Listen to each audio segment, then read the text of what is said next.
Assalamualaikum warahmatullahi wabarakatuh.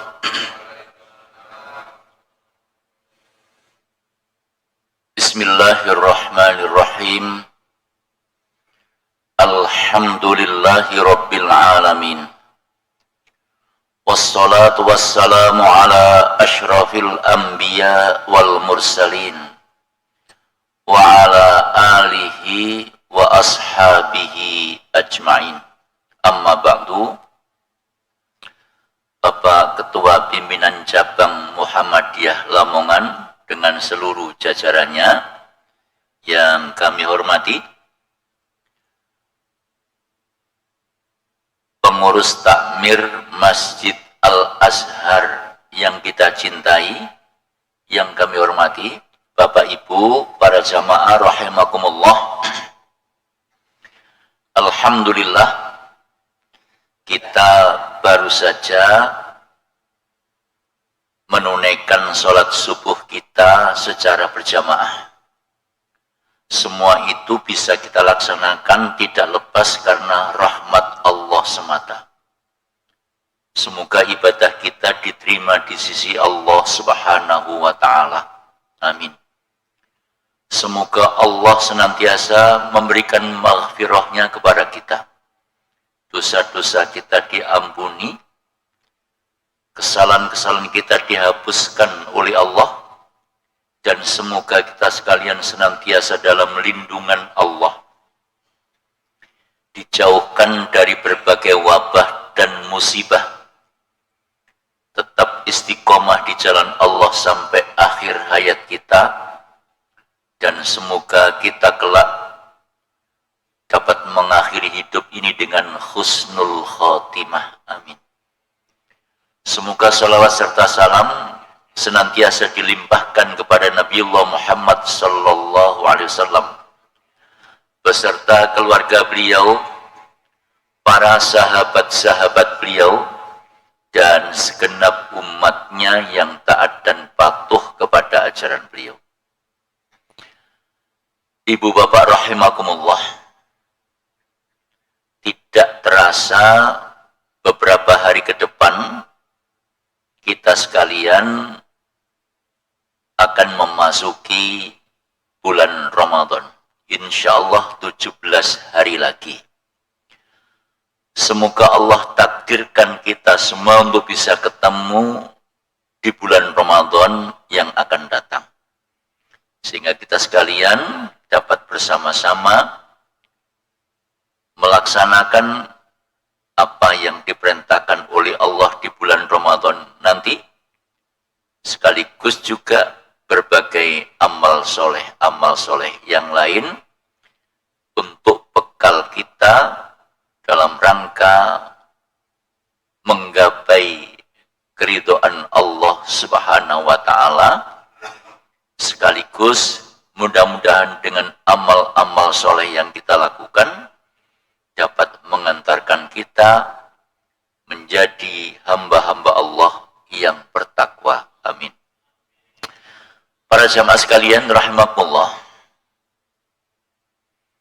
di dalam hadis muttafaqun alaih an Abi Hurairah radhiyallahu an qala Rasulullah sallallahu alaihi wasallam, Abu Hurairah menceritakan Rasulullah SAW bersabda, "Idza jaa Ramadan futihat abwabul jannah."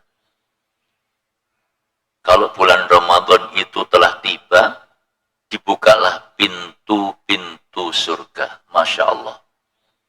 Sungguh ini info yang sangat menggembirakan. Karenanya sudah seharusnya orang-orang yang beriman menyambut hadirnya Ramadan nanti dengan penuh kegembiraan, bukan dengan kecemasan, apalagi menggerutu. Karena kadang-kadang muncul ucapan poso maneh, nah, itu tanda menggerutu. Ya, itu tanda menggerutu. Justru dengan hadirnya Ramadan, orang-orang yang beriman harus bergembira, ya, menyambut hadirnya Ramadan dengan hati yang lapang, tujuan untuk bisa melaksanakan ibadah yang disyariatkan oleh Allah di saat Ramadan telah tiba. Jadi info ini harus betul-betul kita tangkap. Idza jaa Ramadan futihat abwabul jannah. Kalau Ramadan telah tiba, pintu-pintu surga dibuka oleh Allah. Wa ghulliqat abwabu jahannam, dan ditutuplah pintu-pintu neraka. Wa suffidatis syayatin, setan-setan pun dibelenggu. Para jamaah sekalian rahmatullah, wa ghulliqat abwabu jahannam, pintu-pintu neraka ditutup dan setan-setan pun dibelenggu. Kadang-kadang kemudian muncul pertanyaan begini, kalau setan-setan itu dibelenggu, mengapa kok masih banyak pencopet, masih banyak penipu dan seterusnya? Para jamaah sekalian rahmatullah, begini maksudnya itu. Kalau orang-orang yang menunaikan ibadah kepada Allah dengan penuh ketulusan dan kesungguhan, semata-mata mengharapkan ridho Allah, maka fa insyaallah setan tidak akan berdaya untuk bisa menggoda, mempengaruhi siapapun hamba-hambanya yang bertakwa kepada Allah. Semua orang bisa diperdayakan oleh setan, tetapi setan menyatakan illa ibadaka minhumul muhlasin, kecuali kepada hamba-hambamu yang mukhlis saya angkat tangan ya Allah. Itu pernyataan setan di dalam Al-Quran.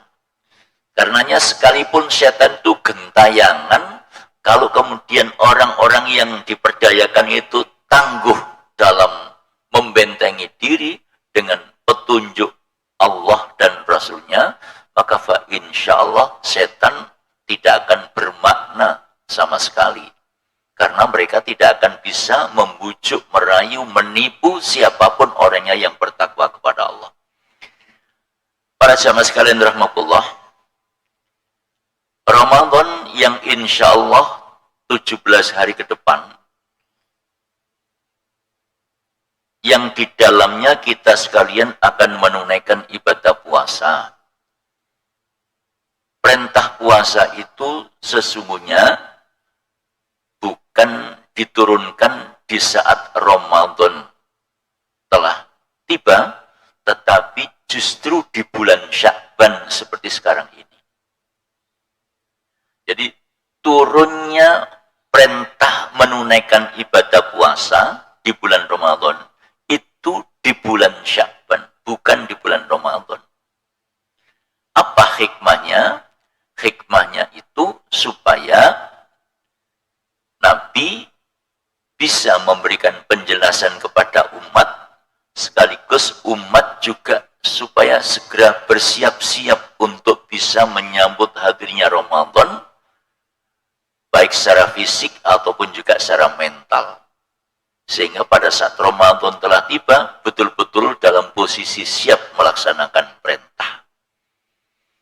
Para jamaah sekalian rahmatullah, dan turunnya perintah berpuasa di bulan Ramadan ini ketika Nabi telah hijrah di Madinah, yaitu pada tahun kedua Hijriah, tepatnya di bulan Sya'ban. Bermula Nabi melihat orang-orang Yahudi pada puasa Asyura. Dan puasa Asyura ini bukan hanya dilakukan oleh orang-orang Yahudi, tapi orang-orang Arab Jahiliyah sebelum Islam datang pun juga biasa menunaikan puasa Asyura. Lalu Nabi pun juga menunaikannya, lalu Nabi memerintahkan kepada umatnya, dalam hal ini para sahabat-sahabat yang telah beriman kepada Allah itu, supaya menunaikan puasa Asyura. Tetapi setelah perintah Allah itu datang, maka kemudian puasa Asyura itu ditinggalkan, dan Nabi menyampaikan pesan, siapapun orangnya yang berkenan untuk puasa, puasalah. Siapa yang tidak berkenan, ya tinggalkan.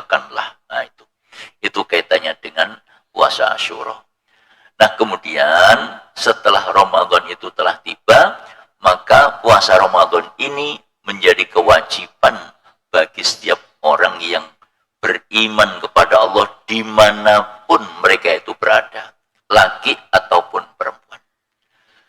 Nah, para jamaah sekalian rahmatullah,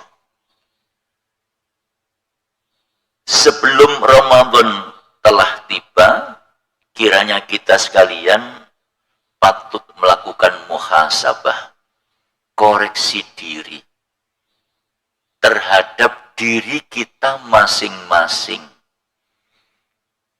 Terlebih ketika nanti kita akan menunaikan ibadah puasa. Koreksi terhadap apa? Terhadap apa yang selama ini telah kita jalani dalam kehidupan ini. Lebih khusus yang menyangkut kerohanian kita.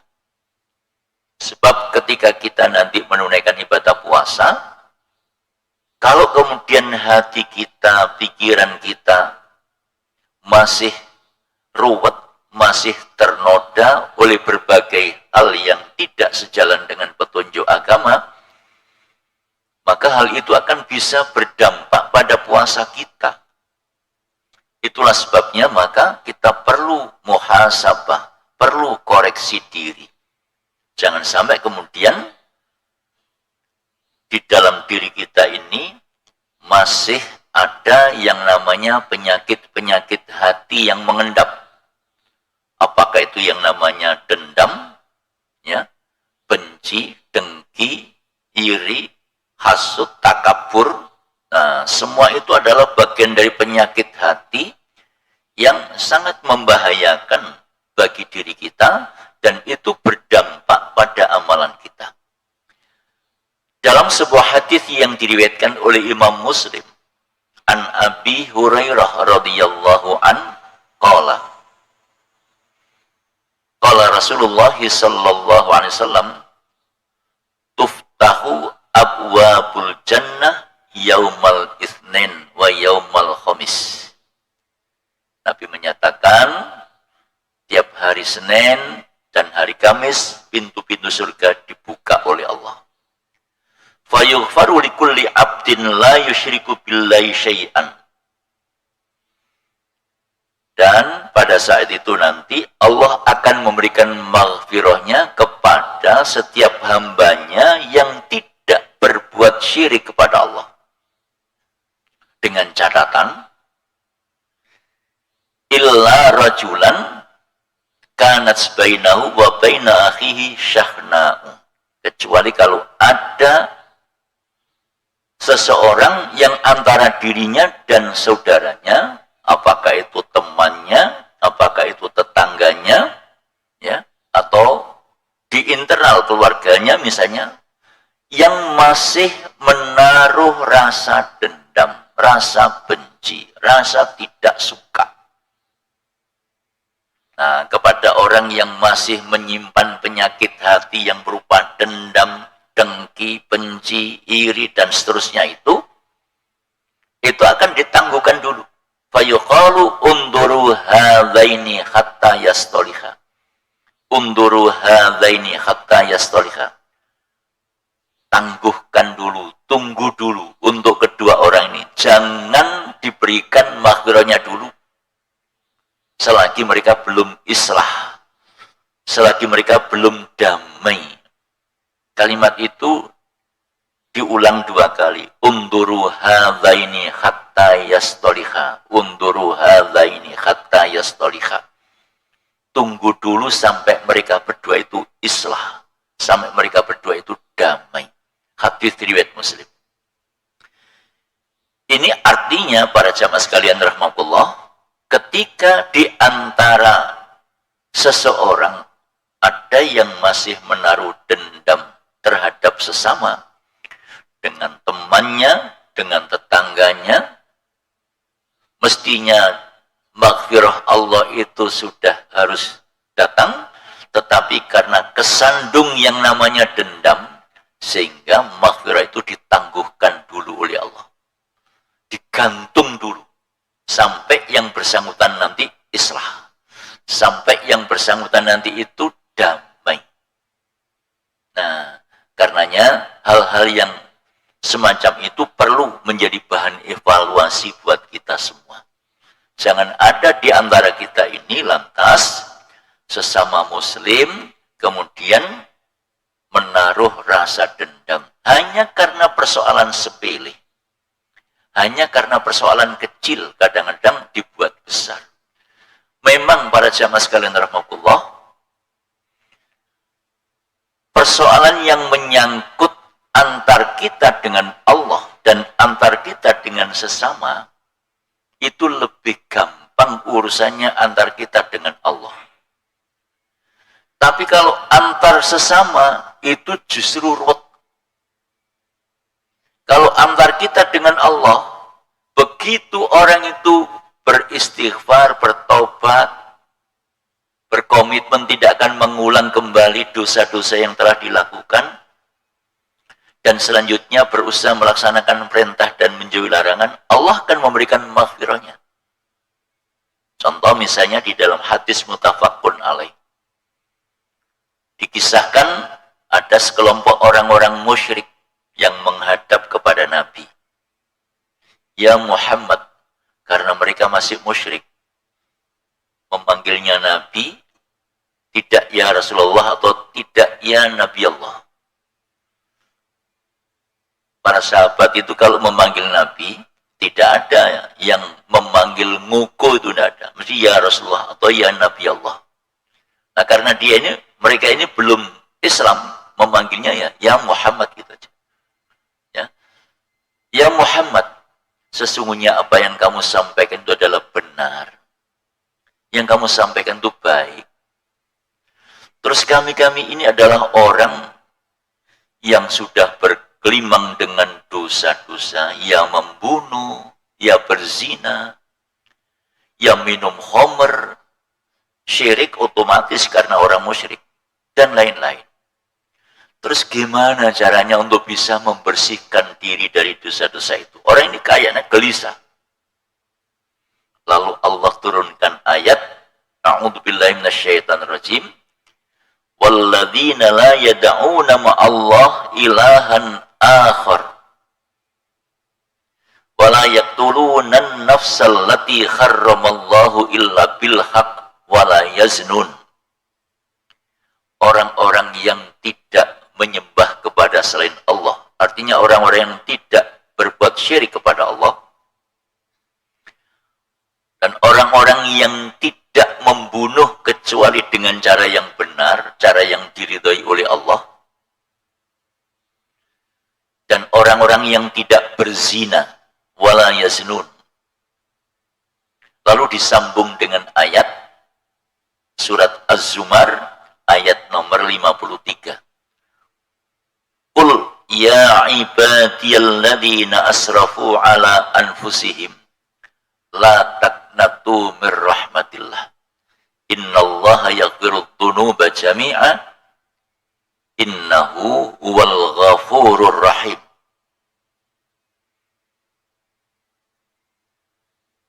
Walladzina la yad'una ma'allah ilahan akhar, itu tadi surat Al-Furqan ayat 68 insyaallah. Lalu disambung dengan surat Az-Zumar ayat nomor 53. Kul, katakan Muhammad, terangkan Muhammad kepada hamba-hambaku, kepada mereka. Ya ibadiyalladzina asrafu ala anfusihim, wahai hamba-hambaku yang terlanjur bergelimang dengan berbagai kezaliman, dosa-dosa, keturhakaan, kemaksiatan, apapun bentuknya. La taqnatu mir rahmatillah. Janganlah kalian berputus asa dari rahmat Allah. Sepanjang kalian semua ada keinginan untuk bertaubat, innallaha yaghfirudz dzunuba jami'a, sesungguhnya Allah akan ampuni semua dosa-dosa itu. Kalau cara bertobatnya itu benar. Kalau tobatnya itu tobat yang serius, bukan taubatnya Gadut Koco. Panjenengan pirsa tobate Gadut Koco. Dalam dunia pewayangan, di sana ada wayang yang namanya Gadut Koco. Gadut Koco itu anak Brontoseno alias Werkudara. Nah, Werkudara Doro alis Brontoseno itu pesan kepada putranya Gatotkaca.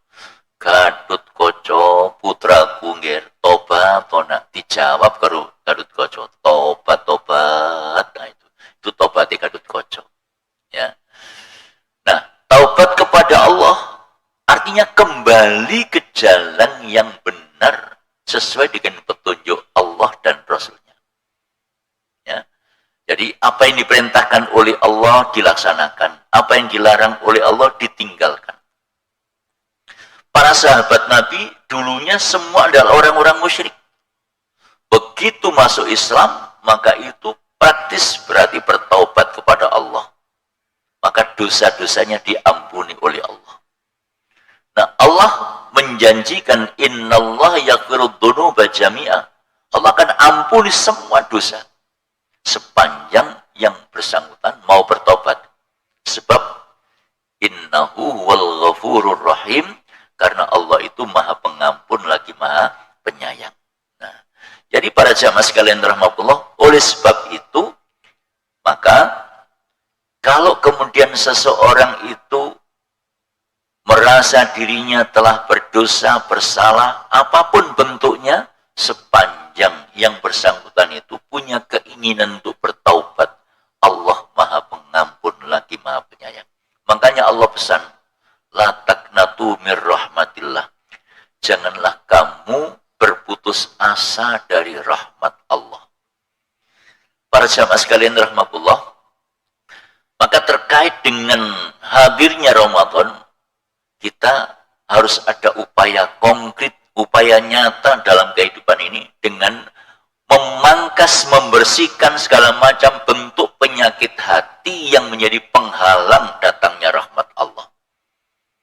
Ketika penyakit dendam itu masih mengendap, praktis itu akan menghadang datangnya maghfirah Allah.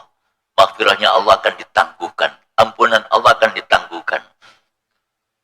Sebelum yang bersangkutan itu membereskan diri urusannya dengan sesama teman, sesama tetangga, dan seterusnya. Jadi ketika orang-orang itu tidak berbuat syirik, fayughfaru likulli 'abdin la yusyriku billahi syai'an illa rajulan kanat bainahu wa baina akhihi syahna. Tiap orang yang beriman kepada Allah, tidak berbuat syirik kepada Allah, akan mendapatkan maghfirah Allah. Tetapi dengan catatan sepanjang tidak ada dendam antar sesama. Nah, kalau misalnya masih ada dendam, supaya itu dibereskan dulu. Memang para jamaah sekalian rahmatullah, sekali lagi saya sampaikan, penyakit gengsi itu harganya mahal. Kadang-kadang karena merasa dirinya lebih terhormat, kemudian mau minta maaf kepada bawahannya, itu gengsi. Di zaman Nabi, Abu Bakar itu pernah melecehkan Bilal bin Rabah. Bilal itu kan seorang sahabat Nabi yang menjadi muadzinnya Nabi. Dulunya sebelum Islam adalah seorang budak Habsyi. Nah, ketika dianiaya oleh tuannya, justru yang memerdekakan Bilal ini adalah Abu Bakar. Nah, suatu saat setelah sudah sama-sama menjadi sahabat Nabi, Abu Bakar ini melecehkan Bilal, ngomongi Bilal dengan bahasa yang sangat menyinggung perasaannya. Setelah itu kemudian Bilal lapor kepada Nabi. Ya Rasulullah, Abu Bakar telah memperlakukan saya begini. Seketika itu pula kemudian Rasulullah menegur Abu Bakar. Begitu Abu Bakar ditegur oleh Rasulullah, langsung Abu Bakar itu ndelosor di hadapan Bilal. Minta supaya kepalanya diinjak oleh Bilal. Agar dirinya itu mendapatkan maaf dari Bilal. Tapi apa yang dilakukan oleh Bilal kepada Abu Bakar, apakah kemudian Bilal tega menginjak kepalanya Abu Bakar? Tidak. Justru kemudian Bilal merangkul Abu walhasil selesailah urusan antar pribadi. Berangkat dari persoalan kecil, tapi kemudian menjadi sebab Rasulullah memberikan teguran kepada Abu Bakar. Nah, karenanya para jamaah sekalian rahmatullah, maka dalam kaitannya dengan kehidupan antar sesama, ini kadang-kadang faktor gengsi itu menjadi penghalang untuk bisa membangun ukhuwah yang lebih nyaman. Nah, karenanya hanya dengan dasar iman kepada Allah semua itu bisa dibereskan. Nah, senyampang belum datang Ramadan dan senyampang kita belum menunaikan ibadah puasa, maka marilah kita sekalian sama-sama berikhtiar, sama-sama berupaya secara maksimal untuk bisa menunaikan ibadah sekaligus mendapatkan maghfirah dari Allah agar dosa-dosa kita diampuni oleh Allah Subhanahu wa taala. Nah, karenanya para jamaah sekalian rahmatullah, penting untuk melakukan muhasabah terhadap diri kita masing-masing terkait dengan apakah di dalam hati kita, pikiran kita, sikap dan perilaku yang kita jalani dalam kehidupan sehari-hari ini masih ada hal-hal yang mungkin tidak baik, dan itu apabila bersentuhan dengan sesama harus segera kita selesaikan terlebih dahulu supaya nanti ketika kita menunaikan ibadah kepada Allah dengan penuh keikhlasan dan insya Allah akan gampang untuk mendapatkan maghfirah dan diterima di sisi Allah SWT. Para jamaah sekalian rahmatullah, di sisi lain sebelum kita menunaikan ibadah puasa kita perlu mengetahui ilmu yang terkait dengan ibadah puasa itu. Semua persoalan, semua amalan yang akan kita lakukan, semua aktivitas yang akan kita kerjakan, apapun bentuknya, itu harus diilmoni terlebih dahulu. Allah menyatakan di dalam surat Al-Isra ayat nomor 12, A'udzubillahi minasyaitonirrajim, wala taqfu ma laisa laka bihi ilm. Jangan kamu lakukan sesuatu tanpa dasar ilmu. Dengan kata lain, semua yang kita lakukan harus diilmoni terlebih dahulu. Mereka yang akan terjun ke dunia pertanian dalam urusan keduniaan, maka harus paham ilmu pertanian. Mereka yang akan terjun ke dunia peternakan, mereka harus paham ilmu peternakan. Ternak ayam harus ngerti ilmu ternak ayam. Ternak kambing harus ngerti ilmu ternak kambing. Begitu pula seterusnya. Tanpa ada bekal ilmu yang terkait dengan bidang garapan yang akan dilaksanakan itu, tentu nanti hasilnya sia-sia. Itulah sebabnya dalam urusan apapun harus diilmu. Termasuk urusan yang kecil, misalnya urusan dapur. Ya, mau masak, mau bikin masak apa, semua itu ada ilmunya. Dan sebelum dilakukan pekerjaan itu harus diilmoni terlebih dahulu. Nah, termasuk kaitannya dengan kita akan menunaikan ibadah puasa ini. Ya, tentang sholat, tentang wudhu, itu semuanya juga diilmoni. Ya, di zaman Nabi pernah ada seorang yang bernama Khalid bin Rafi. Dalam hadis Bukhari Muslim dikisahkan suatu ketika Nabi masuk masjid. Anna Nabiyya sallallahu alaihi wasallam dakhala al-masjidah. Nabi masuk masjid. Fatakhala rajulun fasalla. Lalu ada seseorang yang masuk masjid, orang ini namanya Khalid bin Rafi. Begitu masuk masjid terus salat. Tsumma jaa fa sallama alaihi. Setelah selesai salat, kemudian Khalid bin Rafi mendatangi Nabi, memberi salam kepada Nabi.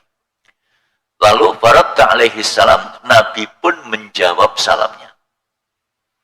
Setelah Nabi menjawab salamnya Khalid bin Rafi, qala, kemudian beliau menyatakan, irji fasalli fa innaka lam tusalli. Khalid bin Rafi, kembalilah kamu. Ulangi lagi salatmu tadi. Karena kamu tadi enggak sholat atau belum sholat. Padahal sudah sholat. Maka Khalid bin Rafi' pun mengulang sholatnya untuk yang kedua kalinya. Nah, setelah mengulang sholatnya yang kedua kalinya, menghadap lagi kepada Nabi. Begitu menghadap lagi kepada Nabi, oleh Nabi ditegur lagi, irji fasolli fa innaka lam tusolli. Kembalilah kamu, bali omane kue, bali nonomane sholatmu, sebab kamu tadi enggak sholat. Sudah 2 kali menunaikan sholat. Tapi masih disuruh kembali oleh Nabi. Nah, kemudian mengulang untuk yang ketiga kalinya. Setelah ketiga kalinya menunaikan sholat, menghadap lagi kepada Nabi, oleh Nabi masih disuruh mengulang. Irji fasolli fa innaka lam tusolli. Bali omane, bali nonomane sholatmu, karena kamu tadi enggak sholat. Setelah 3 kali mengulang sholatnya, masih juga oleh Nabi disuruh kembali dan mengulang lagi. Lalu Khalid bin Rafi' ini matur kepada Nabi, walladzi ba'atsaka bil haqqi nabiyyan, demi Tuhan yang telah mengutus engkau menjadi seorang nabi, ma uhsinu ghaira hadza. Wahai Nabi, kula niki mboten saged ngapi akan salat kula ingkang kula saged nggih mung niku wau. Oleh karena itu, ya Rasulullah, kalau toh memang yang aku kerjakan itu enggak benar, fa'alimni, maka ajarilah aku. Lalu Nabi menyampaikan, qala idza kumta ila shalah fa asbiril wudu. Kalau kamu akan sholat, sempurnakan dulu wudumu. Tsumastaqbalal qiblata fakabbir. Setelah kamu selesai berwudu, menghadaplah kamu ke arah kiblat, lalu bertakbirlah. Tsummakra ma tayassara ma'aka minal Qur'an. Lalu bacalah ayat Qur'an yang gampang. Tsummarka hatta tatma'inna raqian. Lalu rukuklah secara tumakninah. Tsummarfa hatta ta'dila qa'iman. Kemudian bangkitlah untuk beriktidal secara tegak lurus. Kemudian tsummasjud hatta tatma'inna sajidan. Lalu sujudlah secara tumakninah. Tsummarfa hatta tatma'inna jalisan. Kemudian bangkitlah dari sujud, duduk di antara 2 sujud secara tumakninah. Tsummaf'al dzalika fi sholati kulliha. Kemudian kerjakan seperti itu untuk semua sholat. Apakah itu sholat wajib atau sholat sunnah?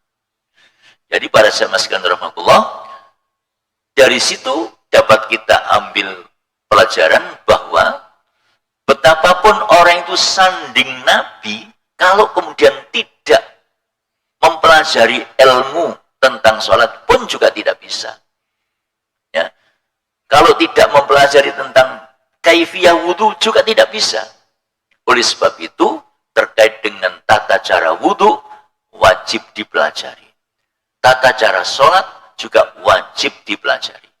Sebab kalau tidak dipelajari terlebih dahulu, maka nanti nasibnya seperti yang dikatakan oleh Nabi, man amila amalan laisa alaihi amruna fahuwa raddun. Siapapun orangnya yang beramal, yang beribadah tidak sesuai dengan yang dicontohkan atau yang diperintahkan oleh Nabi, fahuwa raddun, maka besok amalannya akan ditolak oleh Allah.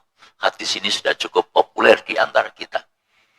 Nah, karenanya para jamaah sekalian rahmatullah, maka termasuk dalam kaitannya dengan ini adalah ketika kita akan menunaikan ibadah puasa, maka bagaimana kita akan menunaikan ibadah puasa itu, maka tata caranya juga harus kita pelajari, kita ilmoni, supaya kita pada saat nanti menunaikan ibadah puasa itu, betul-betul ibadah kita bisa diterima di sisi Allah Subhanahu wa Ta'ala. Para jamaah sekalian rahmatullah. Nah, ayat yang terkait dengan perintah puasa termaktub di dalam surat Al-Baqarah 183.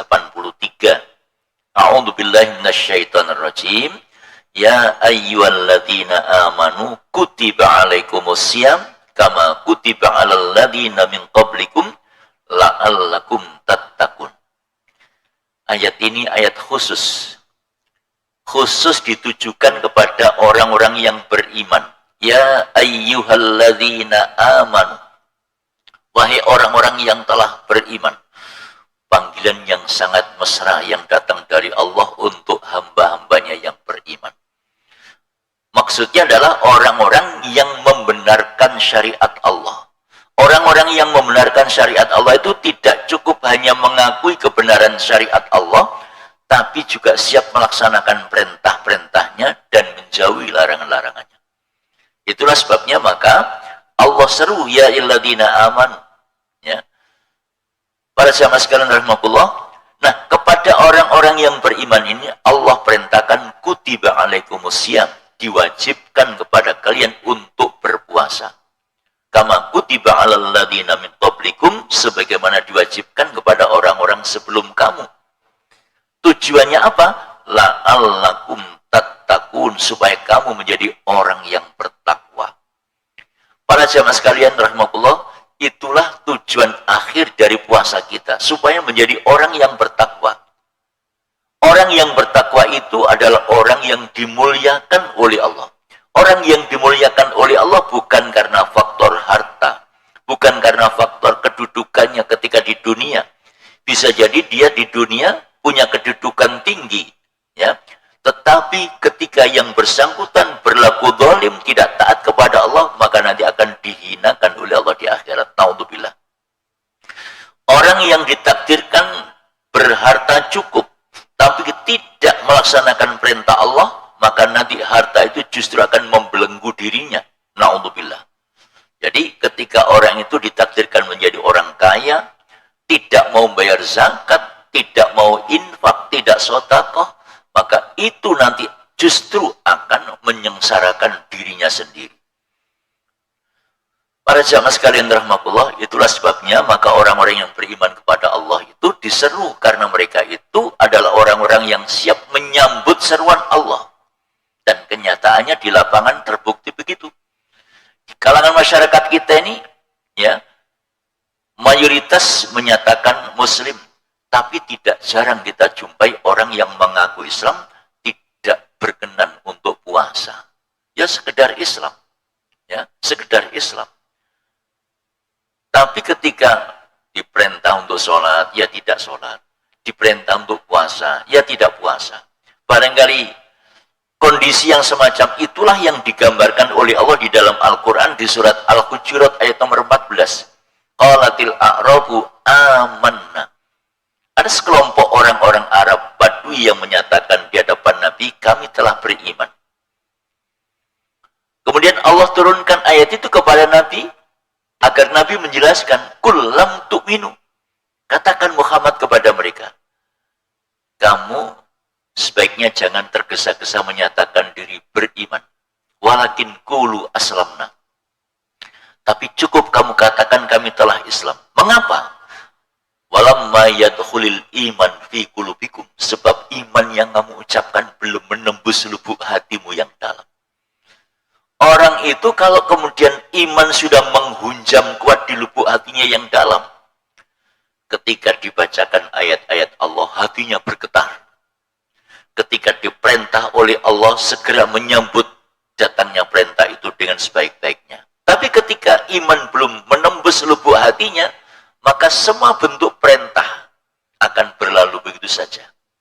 Bahkan sebaliknya, larangan bisa jadi diterjang. Naudzubillah. Nah, disinilah kita perlu muhasabah, koreksi diri. Para jamaah sekalian rahmatullah. Jadi ayat itulah yang menjadi dasar diperintahkannya kita menunaikan ibadah puasa kepada Allah Subhanahu wa taala. Para jamaah sekalian, dalam tafsir Al-Maraghi, pengertian puasa dijelaskan begini. Asyam al-imsaku wal kafu anisyai.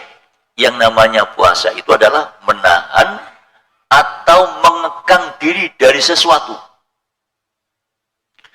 Menahan atau mengekang diri dari sesuatu. Menahan, misalnya menahan diri, mengekang diri, tidak makan, tidak minum, ya, tidak melakukan sesuatu, itu namanya menahan diri. Ya. Tetapi dalam istilah syar'i, al-imsaku anil akal wasyurb wa wa ghasyanin nisa. Menurut istilah syar'i, puasa itu adalah menahan diri tidak makan, tidak minum, tidak melakukan hubungan suami istri di siang hari. Minal fajri ilal maghrib, mulai dari terbit fajar sampai terbenamnya matahari. Ikhtisaban lillah. Semua itu dilakukan semata-mata karena mencari keridhaan Allah. Jadi kalau kita perhatikan rumusan pengertian puasa secara syar'i seperti itu, orang berpuasa itu tidak makan, tidak minum, tidak melakukan hubungan suami istri di siang hari, mulai terbit fajar sampai terbenamnya matahari, dan semua dilakukan semata-mata karena Allah. Terkesan tidak ada upaya menahan yang lain. Yang ditahan cuma makan, minum, kemudian tidak melakukan hubungan suami istri. Itu berarti kalau misalnya orang, walaupun misalnya sedang berpuasa, tapi tidak bisa menahan lesannya, pembicaraannya, perilakunya dari hal-hal yang tidak terpuji, sah-sah saja puasanya itu. Tetapi kenyataannya tidak begitu. Rasulullah mengatakan, malam yata' qawla zur wal amala bi wal jahla falaysa lillahi hajatun fi ayyata' ta'amahu wa syarabahu. Siapapun orangnya yang berpuasa tapi tidak bisa menghentikan omongan-omongan kotornya, omongan joroknya, omongan bohongnya, dustanya, bujuknya, tidak juga bisa menghentikan perilaku-perilakunya yang tidak terpuji, falaisa lillahi hajatun fi ayyata' ta'amahu wa syarabahu. Allah nggak akan terima puasanya itu sekalipun yang bersangkutan tidak makan dan tidak minum. Na'udzubillah min dzalik.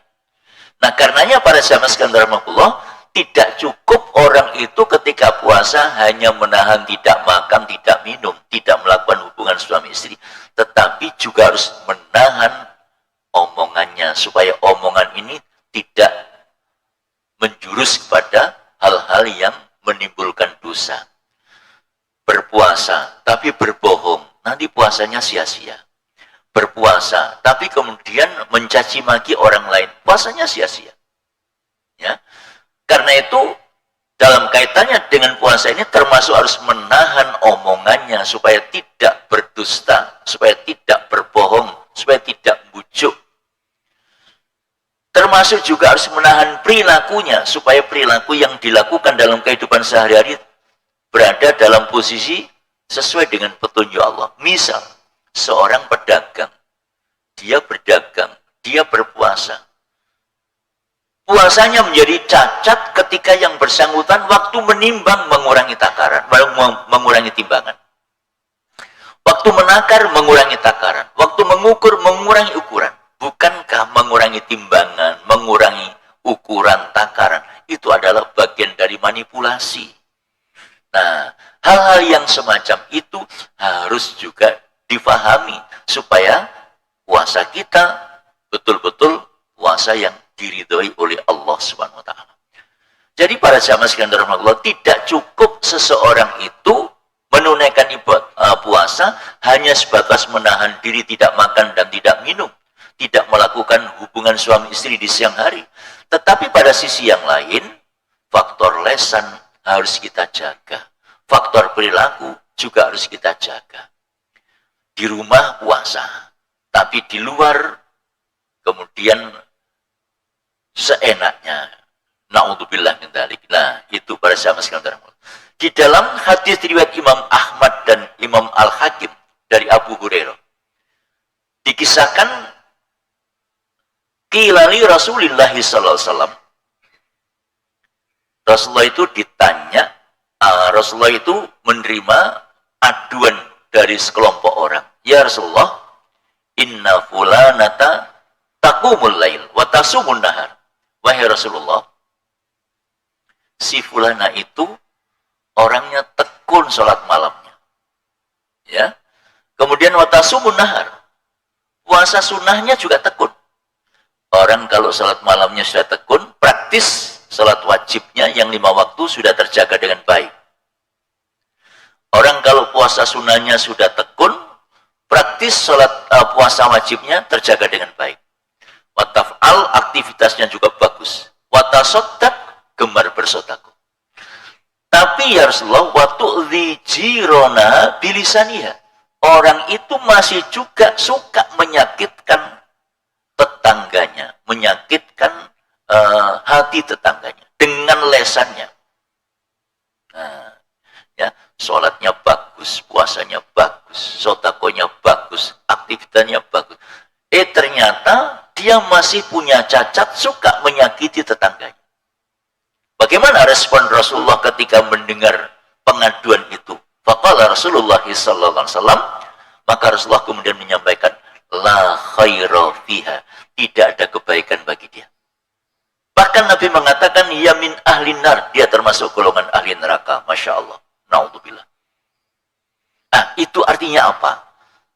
Ketika orang sudah menunaikan sholat, puasa, sodako, dan lain-lain, belum dipandang cukup kalau kemudian antar sesama ini tidak terjalin hubungan yang baik. Itulah sebabnya maka pada ayat di surat Ali Imran ayat 112 kalau tidak salah itu, duribat alaihimud dillatu aynama thuqifu illa bihablim minallah wa hablim minan nas. Dimanapun orang itu akan ditimpa kehinaan kecuali mereka yang membangun hubungan baik dengan Allah dan dengan sesama manusia. Kalau hubungan baik dengan Allah berjalan dengan baik, begitu juga dengan sesama manusia, maka mereka pasti akan mendapatkan kenyamanan. Kenyamanan lahir dan kenyamanan batin. Ketika orang itu misalnya dalam hubungan dengan tetangga itu tidak nyaman, mesti hidupnya tidak nyaman, mesti terganggu.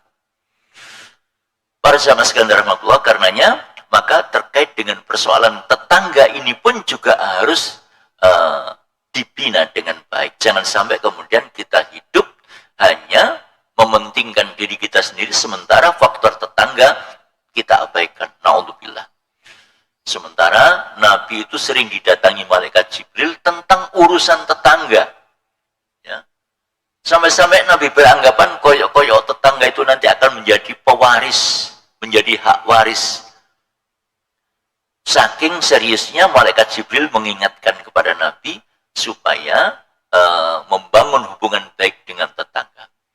Di dalam hadis Nabi, man kana yu'minu billahi wal yaumil akhir falyukrim jarahu. Siapapun orangnya yang menyatakan beriman kepada Allah dan beriman kepada hari akhir, falyukrim jarahu. Hendaknya ia menghormati tetangganya. Dalam hadis yang lain, man kana yu'minu billahi wal yaumil akhir fala yu'dzi jarahu. Siapa yang menyatakan beriman kepada Allah dan beriman kepada hari akhir, jangan sakiti tetangganya. Nah, di dalam hadis yang saya bacakan tadi, orangnya sholat malamnya tekun, puasa sunnahnya tekun, aktivitasnya bagus, sodakonya juga bagus, tapi masih suka menyakiti tetangganya. Sehingga Nabi mengatakan, la khaira fiha hiya min ahlin nar. Tidak ada kebaikan bagi dia, walaupun dia tekun ibadahnya. Sementara dengan sesamanya belum bisa membangun hubungan yang baik. Maka Nabi tegaskan, hiya min ahlin nar. Dia termasuk golongan ahli neraka. Na'udzubillah. Faqalu, kemudian dilanjutkan aduan orang-orang tadi itu, wa inna fulanata tusallil maktubah. Sementara si fulana itu, ya Rasulullah, orang perempuan yang satu itu cuma bisa menjaga salat 5 waktunya dengan baik. Wa tasaddaq bi aswar, dan dia cuma bisa bersedekah dengan secuil keju. Secuil, bukan saugel. Mana yang lebih banyak, sacuil dengan saugel itu? Ya, ini. Ya, dia hanya bisa sedekah secuil keju. Tetapi ya Rasulullah, fala tu'dhi ahadan, dia tidak pernah sakiti siapapun. Faqala Rasulullah SAW, hiya min ahlil jannah. Dia termasuk golongan ahli surga. Masya Allah. Jadi para jamaah sekalian rahmatullah, karena itu maka sesungguhnya ketika seseorang mendambakan surga Allah itu, rumusnya ternyata ya sederhana. Cuman prakteknya yang repot. Secara teori sederhana, prakteknya yang repot. Ya, menjaga sholat 5 waktu dengan baik, bersedekah sesuai kemampuan, tidak melakukan hal-hal yang menyakitkan kepada sesama, juga bisa menjaga lingkungannya dengan baik, maka insya Allah hal yang semacam itu akan menjamin dirinya untuk mendapatkan keridhaan Allah Subhanahu wa taala. Nah, karenanya para sahabat sekalian rahmatullah, di dalam kita menunaikan ibadah puasa tidak cukup hanya sekedar tidak makan dan tidak minum, tetapi harus ada upaya nyata dalam kehidupan yang kita jalani itu menghentikan segala sesuatu yang bisa merusak nilai-nilai ibadah puasa kita, termasuk menjaga lisan kita, menjaga perilaku kita dalam kehidupan sehari-hari. Kalau itu kemudian kita lakukan dengan baik, maka fa insya Allah puasa kita akan diterima di sisi Allah Subhanahu wa taala. Orang-orang yang puasanya diterima di sisi Allah, maka insya Allah tujuan puasanya tercapai, yaitu mendapatkan derajat takwa di sisi Allah Subhanahu wa taala.